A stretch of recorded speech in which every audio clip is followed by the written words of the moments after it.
I am very pleased to be able to address the Kiev Security Forum this year. I'm sorry that I can't be with you in person, but I wish you the best success for the online meeting. We are at a very crucial stage in the world's political history. We were facing numerous challenges to democracy in the years prior to the COVID pandemic, and the health crisis has worsened many of these trends. Democracy has been threatened in several ways. The first has to do with the rise of a number of authoritarian states, most notably Russia and China. Russia has intervened in the affairs of its neighbors and in the politics of democratic countries, including the United States. It has developed a number of new tools for destabilizing democracies worldwide, like the weaponization of the internet, and a new form of hybrid warfare that has allowed it to send military forces into other countries and yet deny that it is doing so. President Putin does not have a strong foundation on which to build great power status. The Russian economy has failed to modernize, and it is too heavily dependent on fossil fuels and high energy prices to be viable. Nonetheless, he has taken a weak hand and converted it into political influence by taking enormous risks. He has invaded Georgia and Ukraine and sent forces as far afield as Venezuela. This high level of risk-taking has made Russia the arbiter of the outcomes in certain regions, but it has also come at a high price in terms of international isolation and sanctions by Western countries. China is a larger long-term threat to global democracy than Russia, though it is a lesser immediate danger to Ukraine. The Chinese economy is larger and much more dynamic than Russia's. China's firms are taking the lead in developing 21st century technologies like artificial intelligence and machine learning. The Chinese have powerful tools for expanding their influence, including the ability to build infrastructure under the Belt and Road Initiative. As their power has grown, their ambitions have expanded. The second huge challenge to democracy is the rise of populism in established democracies like the United States and a number of European countries. Populist leaders are democratically elected and then use their mandates to undermine the rule of law in their countries. This has happened in Hungary, Poland, and in the United States. My country today suffers from a crippling degree of political polarization, which has been exploited by both Moscow and Beijing and has limited its ability to play its historical leadership role in Europe. The United States is, obviously, a country of particular importance to Ukraine, and the election coming up on November 3rd will be a critical one. President Trump has clearly expressed his sympathy for an authoritarian Putin regime over a democratic Ukraine.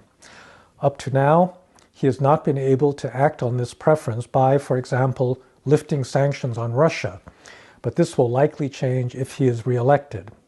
Under a Biden presidency, U.S. backing of Ukraine will be restored. Ukrainians should not, however, take American support for granted, even under a new administration. It will depend very much on whether Ukraine's democratic institutions continue to develop, and whether the country makes progress in the fight against corruption. American taxpayers are not going to want to see their dollars going to a country where state resources disappear into the pockets of officials. There are clear measures that the country can take to strengthen its anti-corruption institutions and increase the accountability of politicians, and the U.S. needs to see that these policies are being implemented. The COVID pandemic has put political institutions under great stress and has demonstrated the importance of three things that are necessary to successfully contain the disease.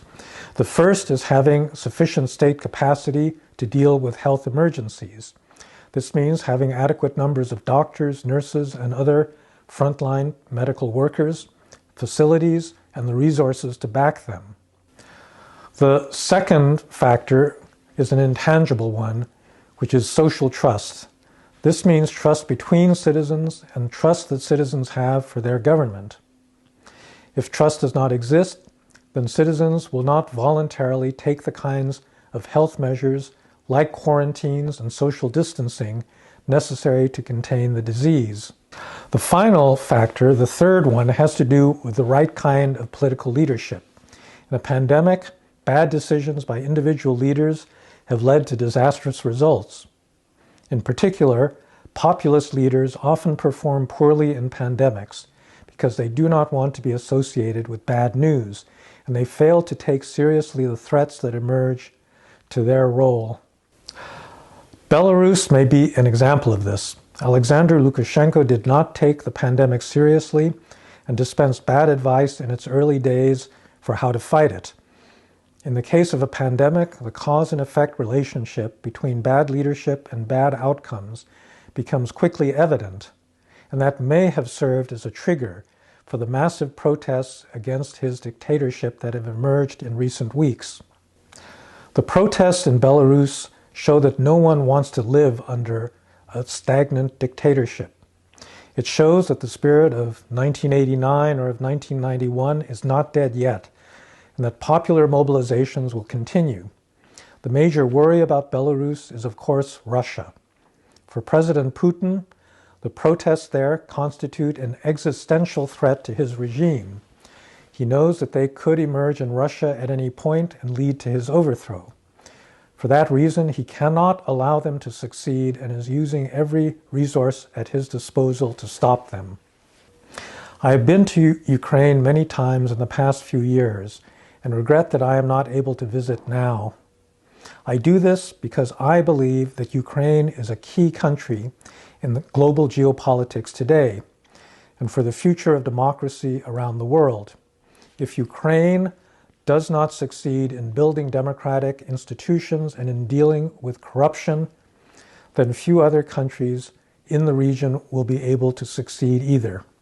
On the other hand, Ukraine can become an inspiration and a beacon for other people who want to live in free and democratic societies, like so many do in Belarus today. For this reason, I believe that the work of the Kiev Security Forum is extremely important, and I wish you and your country the greatest success in the future. Thank you very much.